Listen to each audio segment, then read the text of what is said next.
तुम्ही ते काय करताय त्यांना माहित नाही ना. तुमच्या परिसरात जे लोक आहेत त्यांना माहित नाही, तर ते कसं येते? आणि त्यांना माहीत होण्यासाठी तुम्ही घराच्या बाहेर या बिहाराच्या बाहेर निघत नाही आणि सांगता बुद्ध 40-45 वर्ष पायदळ फिरले म्हणून असं सांगतात ना. असं सांगतात वर्ष म्हणजे सगळ्या लोकांना समजावून सांगण्यासाठी गेली. आणि तुम्ही म्हटलं इथे बसू ना, तर कसं तुम्हाला इथे लोक येतील? तर मला जे म्हणायचं आहे, आता जो मी ह्या अनुषंगाने याच्यासाठी सांगतो की ते 6-7 लोक इथे ओबीसीची बसले आहे आणि आम्ही हा विषय ठेवतो. हा कुठे चर्चा करायला पाहिजे, कोणाला समजावून सांगायला पाहिजे. दुसरी एक अडचण आहे, हिंगारच आहे, ओबीसी लोक आपण बोलवत आणि रियालिटी आहे. ओबीसी सेवा संघाचे कार्यकर्ते, मराठा सेवा संघाचे कार्यकर्ते बाळासाहेबचं मोठं पण मानतात, त्यांना जागृत करण्याचे संबंध त्यांच्या कार्यक्रमात बोलवत का नाही बोलत माहिती आहे? त्यांची हालत खराब होते. त्यांची हालत याच्यासाठी खराब होईल की ओबीसीच्या संबंधानं जास्त माहिती बाळासाहेबचे लोक सांगू शकतात आणि त्यांच्या नेत्यांनी सांगितलं, त्यांच्यापेक्षा तुम्ही चांगलं बोलले तर तुम्ही वरचढ दिसाल. आणि तुम्ही वरचढ दिसले की जनतेचं लक्ष कोणाकडे जाते?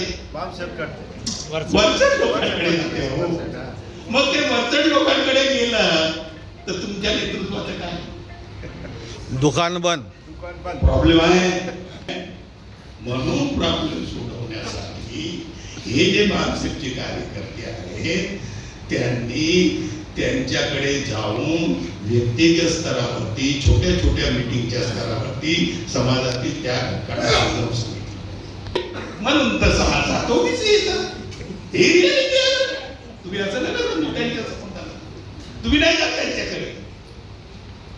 तुम्ही कुठे जाता?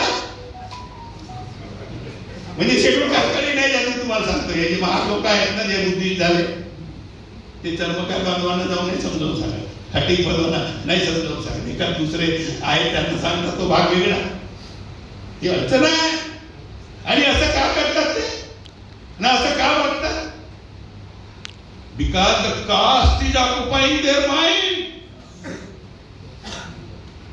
They may talk so many things, but the hard reality of the life is your minds are occupied by the caste.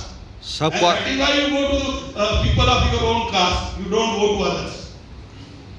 त्याच्यामुळे जाती व्यवस्था टिकवण्याचं काम जे आहे तो सगळेच करतात. काही कळत करतात, काही प्रॉब्लेम्स आहेत. सबकॉन्शियस. माझा मी बात संपवतो.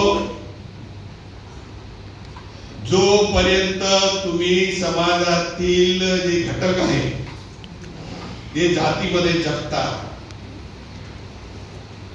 त्यांच्याकडे जाऊन समजावून सांगणे, आपल्या ऍक्शन मध्ये जातीच्या विरोधात कार्य करणे, जगणे, मूळ निवासी म्हणून जगणे, मूळ निवासी आहो म्हणणे आणि मूळ निवासी म्हणून जगणे, ह्या दोन वेगवेगळ्या गोष्टी आहेत.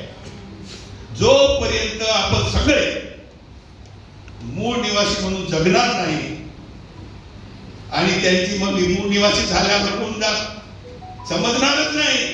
100 वर्षानंतर जर तुम्ही मूळ निवासी म्हणून जगायला सुरू करा, अरे हरिजन 100 वर्षात झालं ना फायनल ह्या देशात.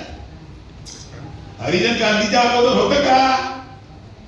पण झालं ना 100 वर्षात हरिजन, तर 100 वर्षात मूळ निवासी होईल.